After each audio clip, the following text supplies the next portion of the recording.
सख्या रे भाग 45। नमस्कार मित्रांनो, या कथेचे सुपर फॅन तुमच्या इच्छेनुसार सुपर थँक्स करू शकता। चॅनलवर नवीन असाल किंवा आतापर्यंत सबस्क्राईब केले नसेल तर प्लीज सबस्क्राईब करा ही विनंती। प्लेलिस्टमध्ये यापूर्वीचे सर्व एपिसोड सेव्ह आहेत, कृपया पहा। जान्हवी आणि वेद पूजेसाठी आसनावर बसतात तसे गुरुजी पुन्हा एक वेळेस पूजेच्या सर्व गोष्टींवरून नजर फिरवतात आणि ठीक आहे सर्व म्हणून दोघांच्या अंगावर उपारणं द्या जान्हवीच्या आईकडे पाहून बोलतात। जान्हवीची आई दोघांच्या अंगावर उपारणं देते। गुरुजी लगेचच गाठ बांधा म्हणून सांगतात। गाठ बांधून झाल्यावर गुरुजी पूजेचे मंत्र म्हणत जान्हवी आणि वेदला देवाला बेल फूल अक्षता व्हायला सांगतात। गुरुजी सांगत होते तसंच अगदी मन लावून मनोभावाने दोघेही करत होते। मधून मधून गुरुजी त्यांच्या मागून दोघांना मंत्रही म्हणायला सांगत होते। काही वेळानंतर सत्यनारायण कथा संपन्न झाली। गुरुजींनी दोघांनाही घरच्या वडीलधाऱ्यांचे आशीर्वाद घ्यायला सांगितले। दोघांनीही प्रथम गुरुजींना वाकून नमस्कार केला, त्यानंतर जान्हवीच्या आईला, नंतर माईंना नमस्कार केला। नमस्कार करून झाल्यावर गुरुजी म्हणाले, या दोघांच्या उपरण्याची गाठ सोडा। ते शब्द कानावर पडताच बेला आणि कावेरीमधील सैतान जागा झाला। दोघींनी एकमेकींना बसल्या जागेवरच डोळा मारला आणि जान्हवीची आई तिच्या जागेवरून उठून काही पावलं जान्हवी आणि वेदकडे गेली असेल तर या दोघी त्यांच्या जागेवरून उठून मोठ्याने एक साथ ओरडला, काकू नाही, थांबा। तसं जान्हवीच्या आईने वळून त्या दोघींकडे पाहिले। बाकी सर्वजणही चकित होऊन आश्चर्याने त्या दोघींकडे पाहत होते। सर्व सुरळीत चालू असताना या दोघींना अचानक मध्ये असे ओरडायला काय झाले म्हणून। जान्हवीची आई नजरेने त्यांना विचारते, काय झाले, का थांबवलं? तशा त्या एकमेकींकडे पाहून गालात हसत काकूजवळ येतात। काकू बोलतात दोघीही, अहो, या दोघांच्या उपरण्याची गाठ तुम्ही अशी सहजासहजी सोडणार आहात? आपल्याला एवढी चांगली संधी मिळाली आहे यांना टीज करण्याची, त्यांना असं सहजासहजी नाही सोडायचं। एकतर आपण कोणच त्यांचं लग्नही पाहायला त्यांच्या लग्नात हजर नव्हतो। जान्हवी मोठे डोळे काढून रागाने दोघींकडे पाहते तशी बेला बोलते, ओय मॅडम, कितीही डोळे काढलेस तरी तुझी गाठ आम्ही काकूला सोडूच देणार नाही। तशी जान्हवी बोलते, का सोडू देणार नाही? पूजा तर झाली ना? जान्हवी बोलते, आई सोड ग तू गाठ। वेद मात्र निरागसपणे सर्वांकडे पाहत होता। एक तर पूजेसाठी 2-3 तास एका जागेवर, तेही खाली जमिनीवर बसून कंटाळला होता तो। आणि आता पुढे रिलॅक्स व्हायला मिळणार होतं तर बेला आणि कावेरीचे हे असं चालू होतं। कावेरी बोलते, जानू काकू गाठ सोडतील, पण त्या अगोदर तुम्हाला दोघांनाही नाव घ्यावे लागेल। वेद लगेचच बोलतो, हॉट, असलं काही मला नाही जमणार। जान्हवी बोलते, आई तू या दोघींचं काय ऐकत बसलेस, सोड पटकन आमच्या उपरण्याची गाठ। तशा कावेरी बेला, नाही हा काकू, तुम्ही अशी सहजासहजी गाठ सोडली तर आम्ही तुमच्याशी बोलणार नाही। जान्हवीची आई, जानू घे ग नाव, या दोघी काही ऐकणार नाहीत। अर्णव, वरुण, बाजी आणि मेघना, गुरुजी सर्वजण त्यांच्याकडे पाहून आपापसात हसत होते। अर्णव बाजीला बोलतो, आता वेद चांगलाच फसला या लेडीज लोकांमध्ये। बाजी बोलतो अर्णवला, बॉसना माहितीच नसेल नाव, आपल्याला त्यांना सांगायला हवे। तसे वेदच्या बाजूला अर्णव, वरुण आणि बाजी जाऊन उभे राहतात। तशी मेघनाही मनातच बोलते, मी इथे एकटी बसून काय करू, म्हणून तीही जान्हवीच्या बाजूला जाऊन उभी राहते। अर्णव बेला कावेरी कडे पाहून बोलतो, ए हॅलो, नाव वगैरे काही येत नाही वेदला।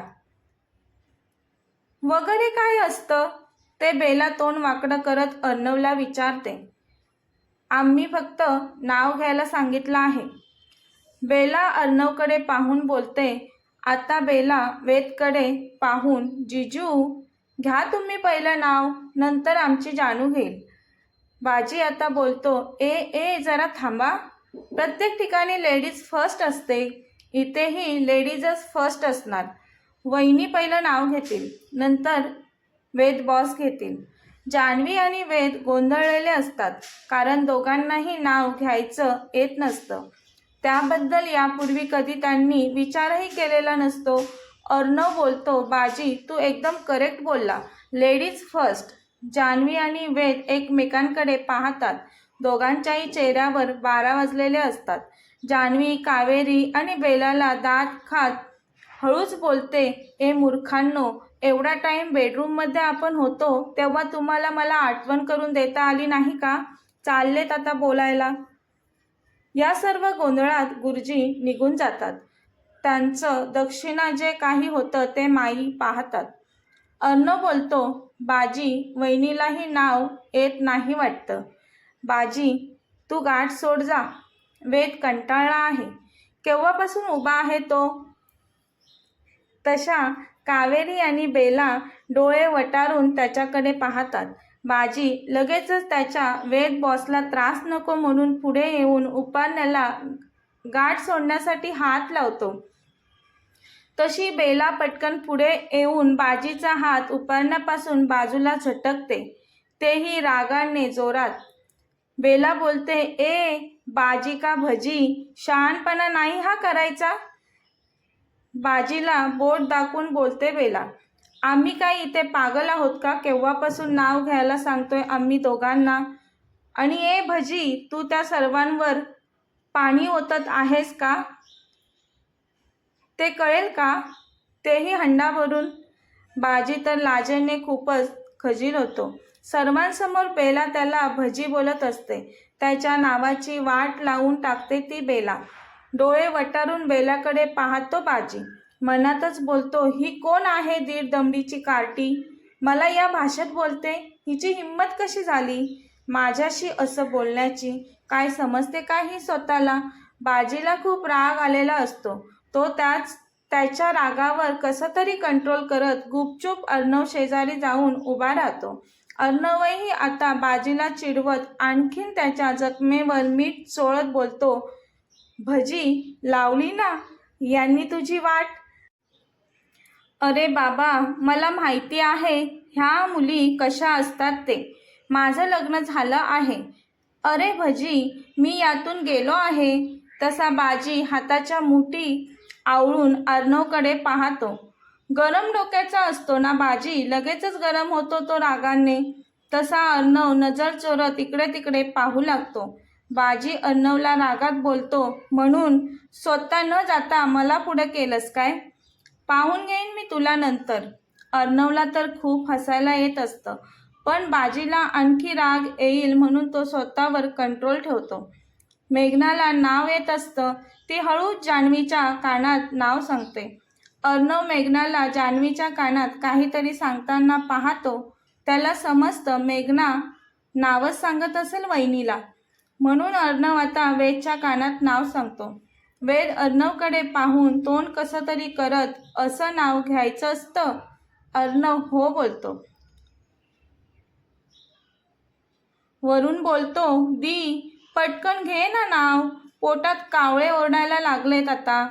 जान्हवी मेघनाला बोलते, किती अवघड आहे नाव, जमेल का मला? मेघना बोलते, जमेल, तू घे, मी आहे ना.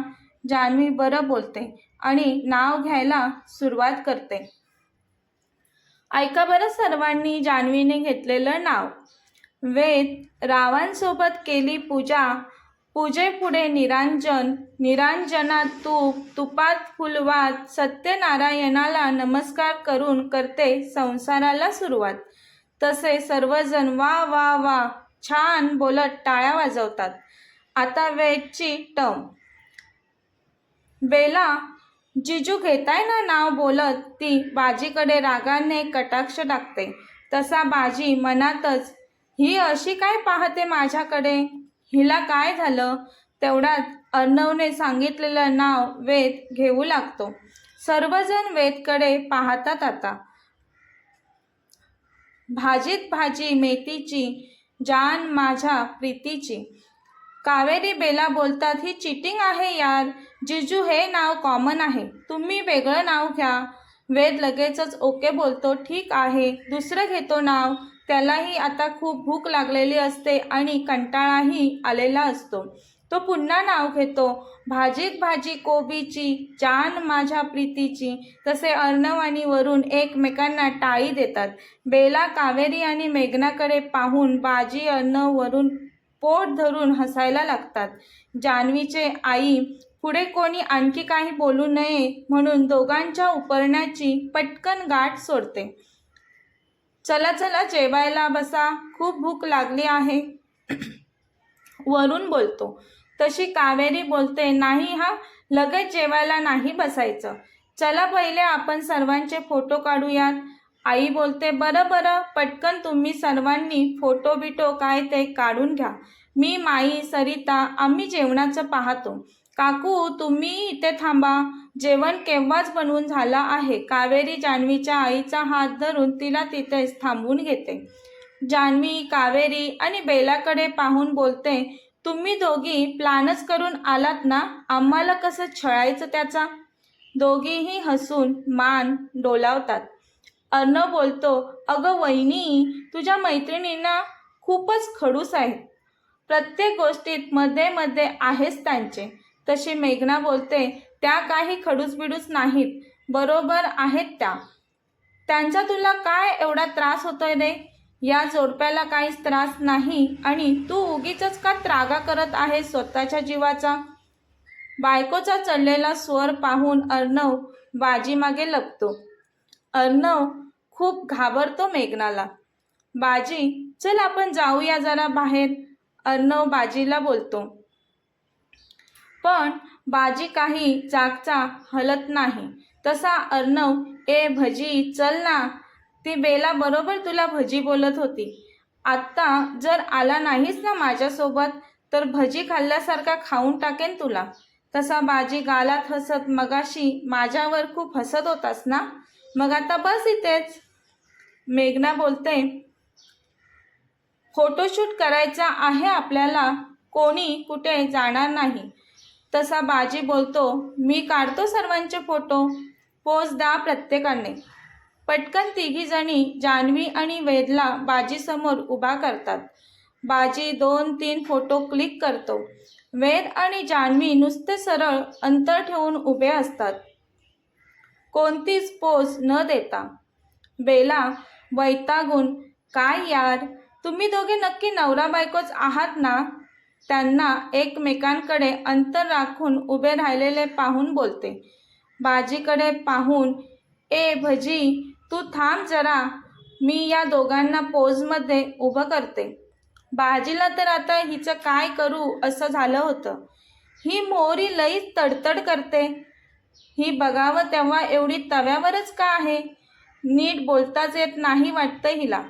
बेलाने त्या दोघांच्या जवळ जाऊन एकमेकांना चिकटून उभं केलं आणि एकमेकांच्या खांद्यावर हात ठेवून उभे राहायला सांगितलं. समोर सर्वांना पाहून ते दोघेही शांततेत बेला सांगेल तसं ऐकत होते. त्यांच्याकडे तिथून पळवाट काढायला पर्याय नव्हता. जान्हवी आणि वेद आता एकमेकांजवळ उभे राहतात. बाजी फोटो क्लिक करतो तशी बेला पुन्हा त्यांच्याजवळ जात वेदला जान्हवीच्या पाठीमागे उभं करते आणि वेदचे दोन्ही हात जान्हवीच्या गळ्याभोवती घुमते. आता पुन्हा बेला, ए भजी घे पटकन फोटो बोलते. सारखं भजी भजी ऐकून आता तर सर्वजण पोट धरून हसायला लागले होते. कावेरी बाजीजवळ येत त्यांनी क्लिक केलेला फोटो पाहून सर्वांना सांगू लागते, अरे यार, हे दोघे कसले भारी दिसतायत फोटोमध्ये, फिल्मी हिरो हिरोईन सारखे. अर्णव बोलतो, वेद आणखी भारी भारी पोज दे आणि जरा स्माईल ठेव चेहऱ्यावर, खूप छान फोटो येतील. बेला तर होतीच वेगवेगळ्या पोजमध्ये त्या दोघांना उभं करायला. दोघांचे खूप फोटो बाजीने क्लिक केले. आता वेद आणि जान्हवी बोलतात, आमचे फोटो बस झाले, आता तुम्ही सर्वांनी या. तशी बेला लास्ट फोटो बोलते. ती वेदला जान्हवीला उचलून घ्यायला सांगते. आता सर्वांसमोर आणि सासूबाईंसमोर उचलून घ्यायचं म्हणून वेद नाही नको बस झाले फोटो बोलतो. जिजू एक लास्ट घ्या ना उचलून जानूला. बाकी उपस्थित सर्वजण वेद घे ना उचलून वहिनीला बोलतात. जान्हवी तर लाजून चूर झालेली असते. वेद जान्हवीला उचलून घ्यायला तिच्या समोर जातो. अहो तुम्ही पण काय यांचं ऐकताय? नको बाई मला लाज वाटते. वेद पटकन त्याच्या जानला उचलून घेतो. जान्हवी आता वेदच्या गळ्याभोवती तिचे हात गुंफून चेहरा लपवत होती लाजेने. तशी बेला बाजीजवळ जात त्यांनी समोर फोटो क्लिक करण्यासाठी पकडलेल्या मोबाईलमध्ये वाकून पाहत आता बाजीच्या कानात जोरात ओरडते, जानू जिजूंकडे पहा म्हणून. तसा बाजी बेलाला बोलतो, ए नॉनसेन्स, तुला काही सेन्स नावाची गोष्ट माहीत आहे की नाही? रागाने बाजी बेलाकडे पाहतो आणि बेलाही तेवढ्याच रागाने बाजीकडे पाहत बाजीला ठसन देत असते. वेद बोलतो, बाजी फोटो काढतोयस ना? हो बॉस, बाजी बोलतो. तशी बेलाही आता थोडं हळू आवाजात, जानू जिजूंच्या डोळ्यात बघ बोलते. जान्हवी पाहू लागते. वेदही जान्हवीच्या डोळ्यात पाहत असतो. आता ती वेदला निरखून पाहत असते. खूप भारी दिसत असतो वेद. जान्हवी आणि वेद दोघेही हरवतात एकमेकांच्या डोळ्यात. बाजी एक सोडून 10-12 फोटो क्लिक करतो तरी ते दोघे त्याच पोजमध्ये एकमेकांच्या नजरेत हरवलेले असतात. बाकी सर्व विसरून भान हरपून एकमेकांना न्याहाळत असतात ते दोघे. त्यांना तसं पाहून आवाज न करता सर्वजण एकमेकांना शांत बसा बोलतात.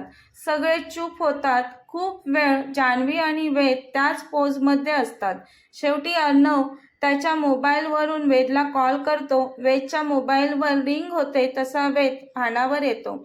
इकडे तिकडे पाहतो तर त्याला कोणीच दिसत नाही.